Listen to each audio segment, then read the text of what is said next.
So hello guys, welcome back to my channel knowledge of disease. और आज मैं आई हूँ एक टॉपिक के साथ जिसका नाम है एंजाइना। एंजाइना क्या होता है, तो आज हम इसके बारे में चर्चा करने वाले हैं कि एंजाइना क्या होता है, कैसे होता है, किस कारणों से होता है। तो चलिए बिना वक्त गवाए स्टार्ट करते हैं कि एंजाइना है क्या।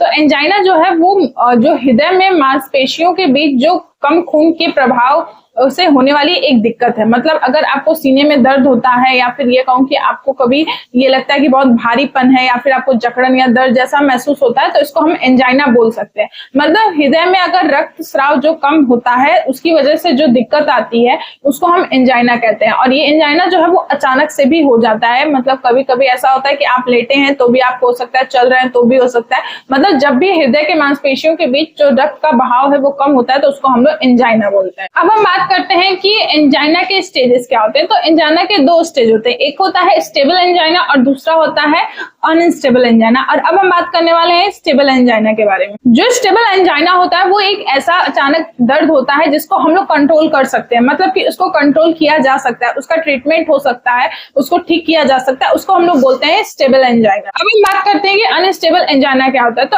अनस्टेबल एंजाइना जो होता है वो एंजाइना का दूसरा प्रकार होता है। मतलब वो दूसरा टाइप होता है जिसमें कि ये होता है कि अगर मान लीजिए आपको अचानक से एंजाइना का प्रॉब्लम शुरू हुआ है तो वो टाइम टू टाइम वो बढ़ता जाता है, वो कम नहीं होता है और बाद में वो चल के एक दिल के दौरे का कारण बनता है जिसकी वजह से जो आदमी है या फिर जो पेशेंट है उसकी डेथ हो जाती है। तो ये होता है अनस्टेबल एंजाइना। अब हम बात करते हैं कि एंजाइना के लक्षण क्या क्या होते हैं। तो एंजाइना के लक्षण ये होते हैं कि कभी भारीपन महसूस होता है, जलन होता है, कभी जकड़न महसूस होती है, कभी ऐसा लगता है कि बहुत ज्यादा आपके सीने पे किसी तरह का बोझ है या फिर आपको बहुत बेचैनी महसूस होती है, सीने में दर्द होता है, सीने में जलन महसूस होती है, या फिर आप ये कह सकते हैं कि मान लीजिए अगर ऐसा फील होता है जैसे कि गले के अंदर कुछ अटका हुआ है या गले के अंदर बहुत ज्यादा जलन हो रही है। तो ये सारे लक्षण होते हैं एंजाइना के। अब हम बात करते हैं कि एंजाइना के कारण क्या क्या होते हैं। तो एंजाइना के कारण होता है पहला कि धूम्रपान या फिर आप जो शराब पीते हैं उसकी वजह से, ज्यादा टेंशन लेने की वजह से, या फिर ज्यादा मोटापा होने की वजह से, या फिर हम ये कह सकते हैं कि जो बाहरी खाना खाते हैं आप लोग उसकी वजह से,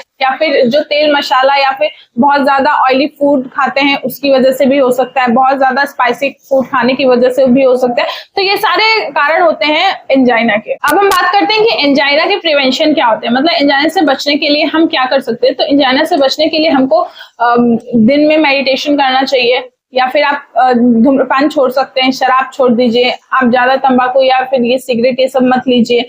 और फिर इसके बाद आता है कि आप तनाव कम लीजिए, अपने स्वास्थ्य को अच्छे से रखिए, अपने वजन को मेंटेन करके रखिए। इन सारी चीजों को अगर आप करके रखेंगे तो आपको कभी भी दिल का दौरा या फिर एंजाइना नहीं होगा। क्योंकि जो एंजाइना होता है वो हृदय के मांसपेशियों के बीच जो रक्त का प्रभाव कम हो जाता है उसकी वजह से आता है। मतलब कि अगर प्रॉपर तरीके से हार्ट के पास अगर ब्लड नहीं पहुंच पाता है तो उसकी वजह से आपको एंजाइना का प्रॉब्लम होता है। और एंजाइना का प्रॉब्लम ये है कि अगर आपको एंजाइना आता है तो आपको सीने में बहुत ज्यादा दर्द होने लगता है, घबराहट महसूस होती है, बेचैनी होने लगती है। तो ये सारी चीजें होती हैं जिसकी वजह से आप करने के बाद आप एंजाइना से बच सकते हैं। अब हम बात करते हैं कि एंजाइना के डायग्नोसिस हम क्या करवा सकते हैं। तो एंजाइना के डायग्नोसिस ये होते हैं कि आप छाती का सीटी स्कैन करवा सकते हैं, ईसीजी करवा सकते हैं, या फिर सीटी स्कैन करवा सकते हैं, या फिर आप उसको अच्छे से मतलब उसको ट्रीटमेंट करवा सकते हैं, या फिर ब्लड टेस्ट करवा सकते हैं। तो ये सारे डायग्नोसिस आप करवा सकते हैं एंजाइना को पता करने के लिए। तो आज हमने डिस्कस किया आपको कि एंजाइना क्या होता है, उसके कारण क्या है, लक्षण क्या है और ट्रीटमेंट क्या है। सारी चीजें मैंने आपसे डिस्कस की। आई होप आपको वीडियो पसंद आई होगी और समझ में भी आया होगा। तो अगर आपको समझ में और अच्छा लगा हो तो प्लीज इसको शेयर करिए, लाइक करिए और मेरे चैनल को सब्सक्राइब करिए। अब मिलते हैं नेक्स्ट वीडियो में, तब तक के लिए।